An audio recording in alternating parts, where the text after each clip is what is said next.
परमात्मा की असीम अनुकंपा से हमको समय मिलता है। कल का समय कितना बढ़िया निकला। 4 तारीख को जागरण हुआ, खूब आनंद आया। सारे लोग आध घंटे तक नाचते रहे, सब पसीने पसीने दे गए। मुझे तो ऐसा लग रहा था कि सब थक गए होंगे। फिर निकल के जा रहे थे, मैं बहन जी अब तो थक गए होंगे। अरे पंडित जी हम थके नहीं थे, और उत्साह आ रहा था, और भी हम 2 घंटे नाचते नृत्य करते भगवान के सामने। तो कहते हैं भगवान की भक्ति। कल जागरण हुआ तो भक्तों ने अपनी भक्ति दिखा दी, और इतने तन्मय होकर के भूल गए एक दूसरे को, नृत्य कर रहे हैं। और हमारी तृप्ता बहन जी उनको तो देखा कि उनके तो अंदर ऐसा रूप लगने लगा कि साक्षात देवी मैया भोलेनाथ ही आ गए।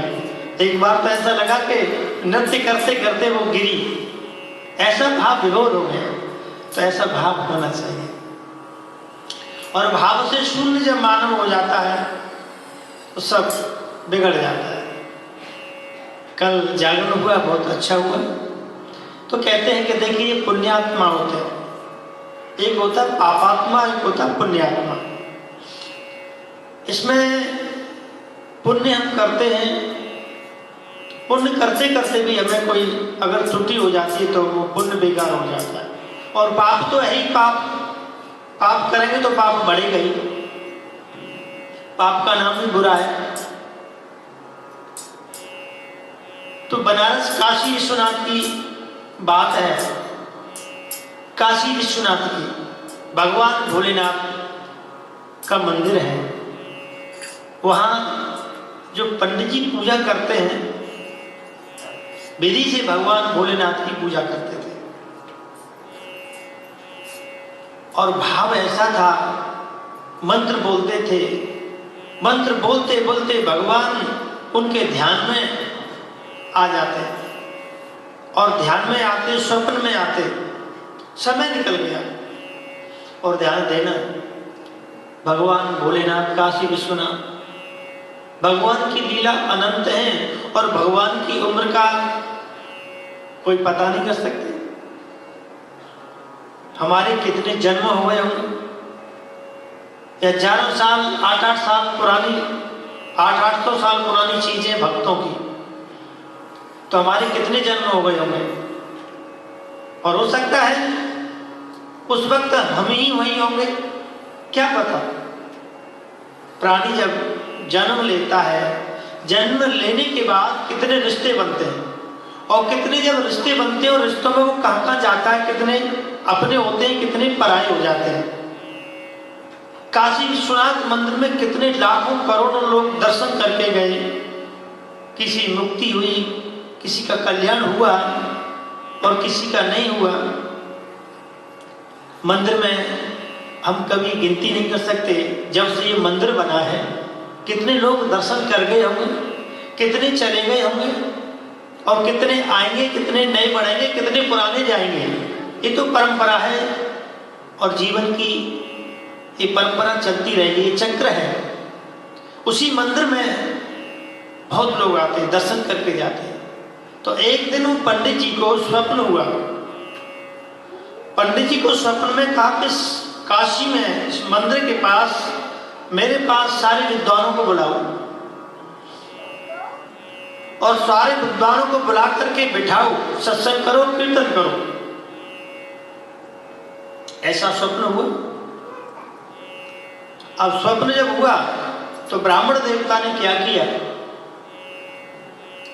पूरी नगरी में ढिंढोरा पिटवा दिया कि जितने ब्राह्मण हैं, विद्वान हैं, योगी हैं, और सभी लोग आकर के मंदिर में सत्संग करेंगे। गुरु आज्ञा है, प्रभु की आज्ञा है। तो सब लोग आए, सोमवार का दिन था। और जैसे ही सब लोग आकर के प्रार्थना कर रहे थे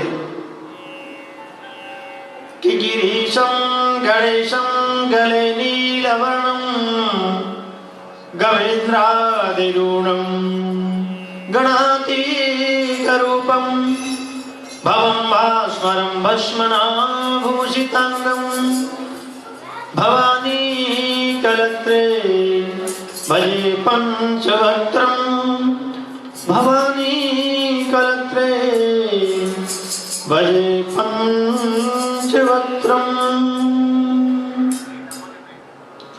ऐसी प्रार्थना की सबने, और जब प्रार्थना की सबके बीच में एक प्रकाश हुआ। उसी मंदिर में, काशी विश्वनाथ जी के मंदिर में प्रकाश हुआ और एक सोने का पात्र आया और सोने के पात्र में लिखा हीरों से कि जो पुण्यात्मा होगा उस प्राणी को ये सोने का पात्र मिलेगा। और प्रकाश हो गया। वो पात्र जैसे ही देखा, ब्राह्मण देवता ने, जो पंडित जी पूजा करते थे, जिनको स्वप्न हुआ था, अब तो सब लोग उस पात्र को लेने के इच्छुक हो गए कि ये पात्र हमको मिल जाए। और हीरों से जड़ा हुआ और काशी विश्वनाथ का उनके द्वारा मिल रहा है। ब्राह्मण देवता ने भी कह दिया कि उसी को मिलेगा जो पुण्यात्मा हुआ। अब तो बड़े बड़े पुण्यात्मा आ गए और कहते हैं कि पुण्य कैसे अर्जित होता है। अब लोग तो कई कई ऐसे होते हैं कि मतलब विद्यालय बनवा दी, अखबार में छपवा दिया, नाम कर दिया, ढिंडोरा पिटवा दिया। कई लोग आए, विद्वान ब्राह्मण आए, वेद मंत्रों के वेद पाठी आए, उनके हाथ में वो पात्र पकड़ाते वो मिट्टी का हो जाता, सोने का पात्र पकड़ाते वो मिट्टी का हो जाता। हजारों लोग गए। एक सज्जन आए, उन्होंने विद्यालय बनवाया, धर्मशालाएं बनवाई, कन्या को विवाह किए। तो सोचा कि तो बहुत बड़ा पुण्यात्मा है। महाराज जी के पास गए और महाराज जी ने देखा तो ये तो पुण्यात्मा है, तो स्वर्ण पात्र उनके हाथ में रखा और जैसे ही वो रखा तो फिर भी मिट्टी हो गया। अब तो सब आश्चर्य करने लगे, तो पुण्य क्या चीज है कि इन्होंने विद्यालय बनवाए, धर्मशाला बनवाई।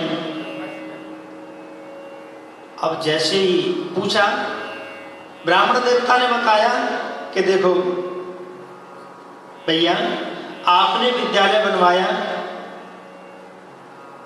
अपनी प्रशंसा के लिए, अपनी प्रसिद्धि के लिए, अपने यश के लिए, तो ध्यान देना जब हम कोई धार्मिक कार्य करते हैं,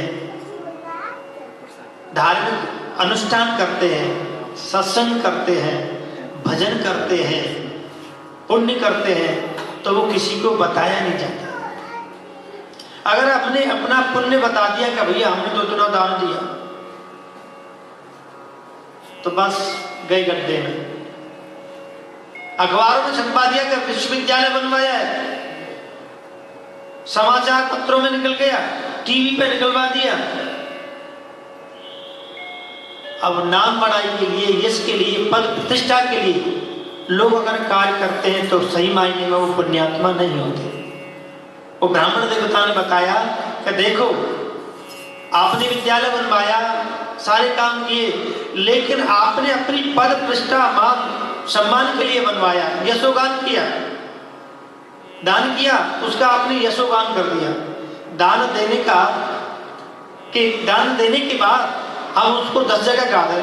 हमने तो पंडित जी को इतनी दक्षिणा दी थी, हमने फलाने को इतना भोजन कराया था, इतनी भीड़ हुई थी, इतने भोजन कर गए, और मैंने तो किसी का रखा ही नहीं, मैंने सबको दिया। जो समझो तो दिया तो गया। तो कहते हैं देने के बाद किसी को पता नहीं रहना चाहिए, तो फिर वो पुण्य बनता है।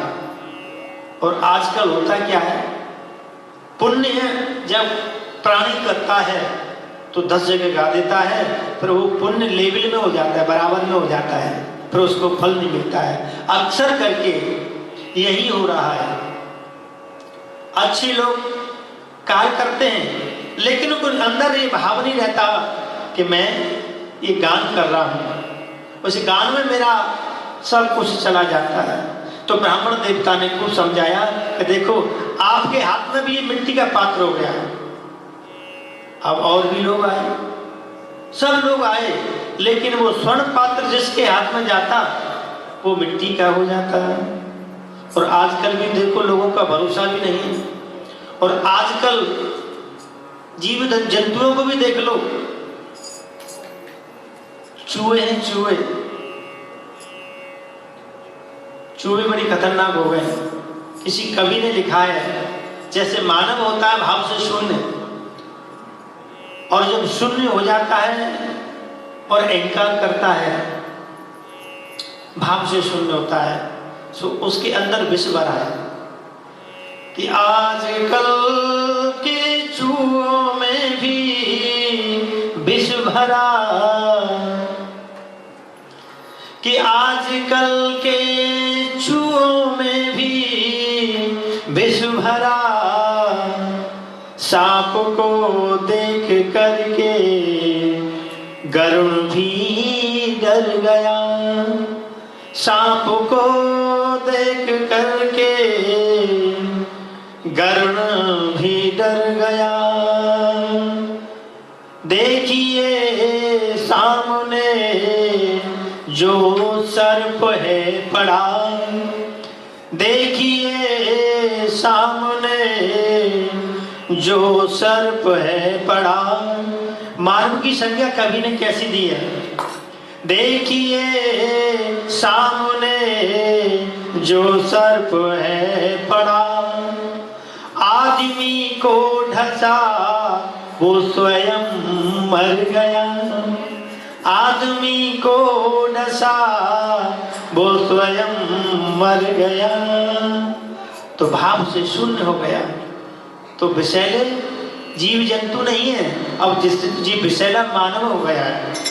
और विषैला कैसे? अपनी प्रशंसा कर करके, अपना गान कर करके, अपना दिखावा कर करके, और जहाँ दिखावा कर करके मानव शून्य हो गया है। और शून्य जब हो गया है तो वो पुण्य से भी शून्य हो गया है। तो धर्म जब हम करते हैं, धर्म को छुपा करके किया जाता है, धर्म छुपा करके नहीं किया जाता। ब्राह्मण देवता ने समझा दिया। सब लोग जितने विद्वान थे, जितने दानी थे, जिन्होंने दान पुण्य किए, पात्र सोने का उनको नहीं मिला। तो उसी भीड़ में एक दीनहीन आया, गरीब था बेचारा, किसान था, हाथ पैर मैले, नहाया भी नहीं, एक पुराना सा कंबल और उसके पास सत्तू था। और जब सत्तू उसको पेट भरने के लिए साथ में रखता, उसको बड़ी जोर की भूख लग रही थी। तो एक कोढ़ी को देखा, दीनहीन करा रहा था भूख से, उसने आवाज लगाई, मेरा पेट भूख से तड़प रहा है, अंदर जठराग्नि तेज हो रही है, मुझे कोई भोजन दे दो। बहुत लोग निकल के चले गए, किसी को दया नहीं आई। बड़े बड़े दानी निकल गए, बड़े बड़े धनवान निकल गए, अरबपति निकल गए, लेकिन वो कोढ़ी जो पड़ा था, किसी ने उसको कुछ भी नहीं दिया। अंत में ये किसान था, किसान के पास सत्तू रखा था, पानी रखा था, घोल करके उस कोढ़ी को वो सत्तू पिला दिया।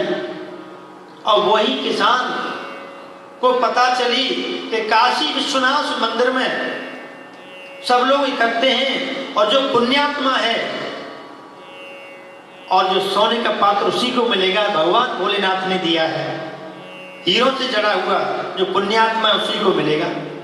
और मैं तो कुछ पुण्यात्मा भी नहीं हूँ, बड़े बड़े दानी महानी राजा महाराजा आए, विद्वान आए, और सोने का पात्र सबके हाथ में रखा, वो मिट्टी का हुआ, चलो एक बार मैं भी प्रयास कर लेता हूँ। केवल उस दीनहीन गरीब को भोजन करा के आया वो किसान। और जैसे आया और ब्राह्मण देवता के पास आया, ब्राह्मण देवता ने उसका भी परीक्षण किया। जो काशी विश्वनाथ ने ब्राह्मण को रत्न जड़ित पात्र दिया था, वही किसान के हाथ में रखा। और किसान के हाथ में रखने से हीरे जो जड़े हुए थे उसमें और प्रकाश हो गया। भगवान के मंत्र में प्रकाश ही प्रकाश हो गया। अब तो सब आश्चर्य करने लगे कि हमने तो विश्वविद्यालय बनवाए, हमने दान किया, कुआं बावड़ी बनवाई, धर्मशाला बनवाई, और हमारा पुण्य कहाँ चला गया। तो आवाज आई, कहते हैं जब पुण्य करते हैं तो पुण्य को छुपा करके किया जाता है। धर्म करते हैं, धर्म को गाया नहीं जाता, और जहां हमने गा दिया तो वो पुण्य चला जाता है। इसलिए बहुत लोगों को मैं देखता हूँ, इस कथा से हमें यही अनुभव होता है कि हम कर्म तो करते हैं, धर्म तो करते हैं, पुण्य तो करते हैं, दान तो करते हैं, उस दान को 10 जगह गागा करके अपना ही मलिया मैदान मिटा लेते हैं और अपना ही बुरा कर लेते हैं। फिर भगवान को गाली देते, भगवान को बुरा कहते हैं। अब हम भगवान को पूजा नहीं करेंगे। यहाँ एक सज्जन आते हैं, पूजा करेंगे, भोलेनाथ पर पूजा करेंगे, हनुमान जी की पूजा करेंगे, और पूजा करने के बाद कहते हैं भगवान ने कोई फल नहीं दिया, अब हम भगवान को छोड़ देंगे। लेकिन आदमी अपने कर्म को नहीं देखता, और कहा कि मैंने $20,000 खर्च कर दिए और मेरा काम भी नहीं बना। जब काम तुम ऐसा चाहोगे जो कभी होगा ही नहीं। अब 80 साल की उम्र में कहते हैं कि हम 16 वर्ष के हो जाए इस कलयुग में, तो फिर भगवान को दोष दो, तो दोष किसका है? दोष तो स्वयं का है। 90 वर्ष के हो जाए फिर कहेंगे हमारे दांत ऐसे हो जाएंगे, गले को चूस लें, हाँ चने को हम कच्चों को चबा जाए, तो क्या भगवान का इसमें दोष है? दोष भगवान का नहीं है, दोष हमारा ही है, क्योंकि हम चीजें ही ऐसी मांगते हैं। इसलिए पुण्य छुपाया जाता है, गाया नहीं जाता। और जिस वक्त हमने अपना पुण्य गा दिया तो फिर हमारे पास कुछ भी नहीं होगा।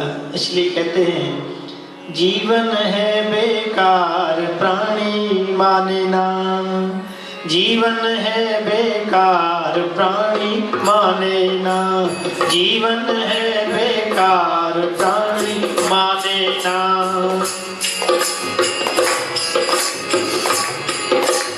जीवन है बेकार प्राणी माने ना, जीवन है बेकार प्राणी माने ना, जीवन है बेकार प्राणी माने ना, जीवन है बेकार प्राणी माने ना। सार तत्व की बात प्राणी जाने ना, सार तत्व की बात प्राणी जाने ना, सार तत्व की बात प्राणी माने ना, सार तत्व की बात प्राणी माने ना। हाँ जीवन है बेकार प्राणी माने ना, जीवन है बेकार प्राणी माने ना। घर देखा घर बार भी देखा, घर देखा घर बार भी देखा, घर देखा घर बार भी देखा। अपने बच्चों का पालन जो करता है, सुख सुविधा करता है, अपना पेट भरता है, वो अपने लिए करता है। जो अपने बच्चों से भी बढ़कर के दूसरे के बच्चों को भी करता है, वो सबसे बड़ा पुण्यात्मा होता है। अपना भी निवाला दूसरे को दे देता है, वो सबसे बड़ा पुण्यात्मा होता है। अपने घर को तो सब लोग देखते हैं, अपने घर की देख रेख सब करते हैं, लेकिन जो दूसरे की देख रेख करे, दूसरे को सुविधा जुटाए, दूसरे का भला करे, परोपकार करे, भलाई करे, तो भगवान उसकी भलाई करते हैं, भगवान उसके ऊपर कृपा करते हैं, भगवान उससे रीत जाते हैं। जीवन है बेकार प्राणी माने ना, जीवन है बेकार प्राणी माने ना, माने ना माने ना, माने ना माने ना, जाने ना जाने ना, जाने ना जाने ना। सार तत्व की बात प्राणी जाने ना, सार तत्व की बात प्राणी जाने ना। घर देखा घर बार भी देखा,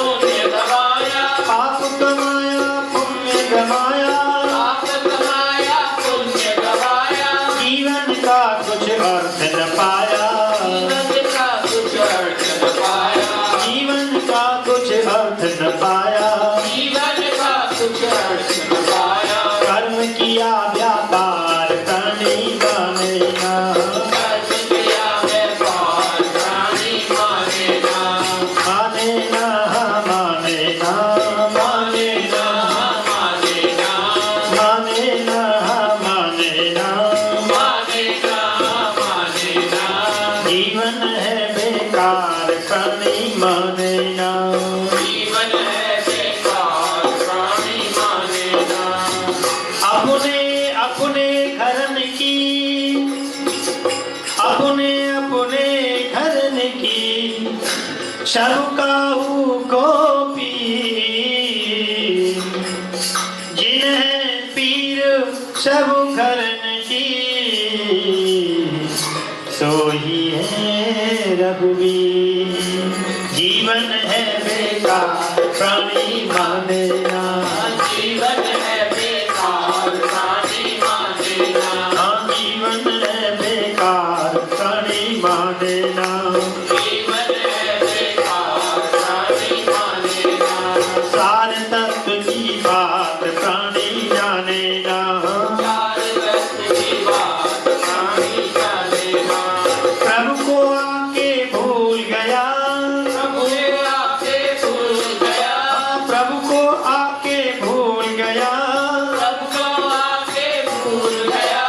सत्कर्मों से दूर रहा, कर्मों से दूर रहा है, पुण्य कर्मों से दूर रहा, पुण्य कर्मों से दूर रहा है। हो गई तेरी हार प्राणी माने ना, हो गई तेरी हार प्राणी माने ना, हो गई तेरी हार प्राणी माने ना, हो गई तेरी हार प्राणी माने ना। सारे तत्व की बात प्राणी माने ना, चार तत्व की बात प्राणी माने ना। बचपन बीता बीती जवानी, बचपन बीता बीत जवानी, बचपन बीता बीती जवानी, बचपन बीता बीत जवानी, बचपन बीता बीती जवानी, बचपन बीता बीत जवानी, बचपन बीता बीती जवानी, बचपन बीता बीत जवानी। 4 दिनों की रही कहानी, 4 दिनों की रही कहानी, 4 दिनों की रही कहानी, 4 दिनों की रही कहानी। कर ले प्रभु से प्यार, प्राणी माने ना, कर ले प्रभु से प्यार प्राणी माने ना, जीवन है बेकार प्राणी माने ना, जीवन है बेकार प्राणी माने ना, माने ना माने ना, माने ना माने ना, माने ना माने ना, जीवन है बेकार प्राणी माने ना, जीवन है बेकार प्राणी माने ना, जीवन है बेकार प्राणी माने ना, जीवन है बेकार प्राणी माने ना। बोली भक्त वत्सल भगवान की जय। तो इन छोटी छोटी कथाओं से, छोटी छोटी कहानियों से हमें बहुत बड़ा बड़ा बल मिलता है और बहुत बड़ा ज्ञान मिलता है। तो कई कई लोग जब देखते हैं, बहुत लोगों को देखते हैं, बहुत पूजा पाठ करते हैं और अक्सर करके पूजा पाठ वाले भी बड़े दुखी रहते हैं। तो कहने का तात्पर्य यही है कि पूजा पाठ का हमारा दिखावा हो जाता है, हमारा गान हो जाता है और हम छुपाव नहीं करते। 10 जगह गाते हैं तो उसी का वो पुण्य खत्म हो जाता है। और दूसरी चीज, जब हम किसी की बुराई करते हैं,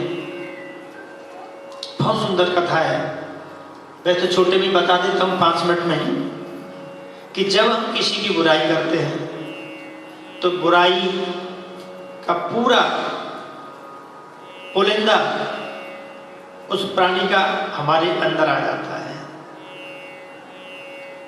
रावण और राम जब युद्ध हुआ था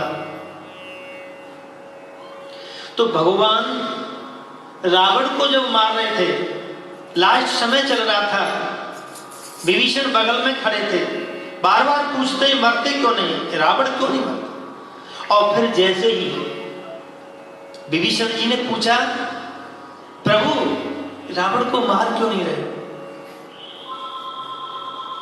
एक सुंदर बात भगवान ने बताया विभीषण को कि देखो मैं रावण को मार क्यों नहीं पा रहा। यह भी पता चल गया कि इसकी नाभि में अमृत भरा है, अमृत को तो मैं एक ही बाण में सुखा दूंगा, लेकिन और भी कोई गुण रहस्य है। क्या कि रावण माता जानकी का ध्यान करता था और जानकी जी उनके हृदय में थी। जब युद्ध में जाता था तो जानकी जी रावण के हृदय में बैठी थी और भगवान सोचते कि अगर मैं रावण को बाण मारूंगा, इसके हृदय में भेदन करूंगा तो ये जानकी जी को लगेगा, ये तो मेरी प्रिय है, प्राण वल्लभा है, तो रावण को मार नहीं सकते थे। और रावण सीता जी के ध्यान कर करके भगवान को भी परास्त कर रहा था। तो ध्यान देना, सीता जी की जो गुण, जो शक्ति थी वो रावण के हृदय में थी और रावण के हृदय में सीता बैठी थी, क्योंकि बहुत अनन्य भाव से, अनन्य ममता, विष्णु ममता प्रेम संगता, जैसे इतनी अनन्यता थी, उस अनन्यता के द्वारा मां जानकी को हृदय में बसाए बैठा था। ये तो कथा है, अगर जिन खोजा तिन पाइया, जितनी गहराई में घुसेंगे तो फिर ये लगेगा कि तो भगवान की लीला थी।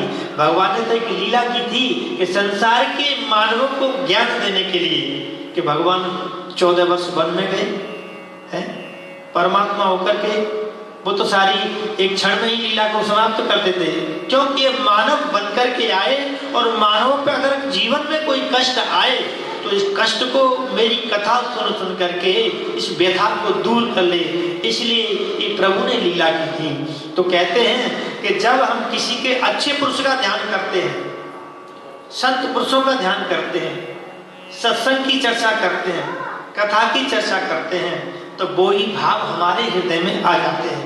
किसी सज्जन पुरुष की हम प्रशंसा कर रहे हैं तो सारे गुण उसके हमारे अंदर आ जाएंगे, और किसी दुर्जन पुरुष का हम ध्यान कर रहे हैं, चिंतन कर रहे हैं, तो उनके सारे अवगुण हमारे अंदर आ जाएंगे। और ध्यान देना, जब हम किसी की बुराई करते हैं, वो तो हम भी कभी कभी भूल जाते हैं, कथा में हमें भी याद आ जाती है। हम किसी की बुराई जब करते हैं ना, तो उसके सारे अवगुण और पाप हमारे अंदर आ जाते हैं, स्पष्ट लिखा है ग्रंथों में। तो जब हम किसी की बुराई करते हैं तो वो बुराई हमारे अंदर आती है, तो बुराई किसी की न करें, आ जाती है। और अक्सर करके 4 लोग एकत्र तो होते हैं ना, तो बुराई तो आती है, अवगुण तो आती हैं। और कई लोग करनी ऐसी करते हैं तो उसको बार बार कहना पड़ता है, फलाने ने ऐसा कर दिया, इसकी वजह से ऐसा हो गया, इसकी वजह से ऐसा हो गया। तो कहने का तात्पर्य है कि कथा का एक शब्द हमारे जीवन में परिवर्तन कर देता है। अगर हम सच बोलना प्रारंभ कर दें तो वो सत्य आपके सामने खड़ा होगा और आपकी सहायता करेगा, धर्म आपके साथ में खड़ा होगा। आज हमने सत्य बोल दिया, सत्यनारायण की कथा कराई, क्योंकि सत्यनारायण की कथा में लिखा है कि हमें सच बोलना चाहिए। जिस दिन कथा करानी हो उस दिन सत्य बोले, नहीं तो सत्यनारायण कथा का कोई फल नहीं मिलता।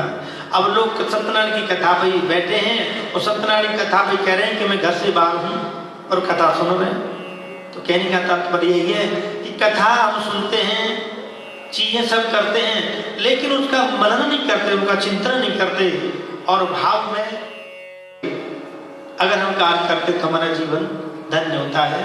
और मैं अब केवल अपनी वाणी को यहीं विराम दूंगा, और क्योंकि फिर आगे और समय ज़्यादा हो जाएगा, समय भी हो गया, रात के जगे हुए हैं और हम लोग थके हुए हैं। एक बार जोर से जयकारा बोले भक्तवत्सल भगवान की जय, वृंदावन बिहारी लाल की जय, आज के आनंद की जय रघुनंदन जय घनश्याम जय रघुनंदन जय घनश्याम जय रघुनंदन जय घनश्याम जय रघुनंदन जय रघुनंदन जय घनश्याम जय रघुनंदन जय घनश्याम। बोली भक्त वत्सल भगवान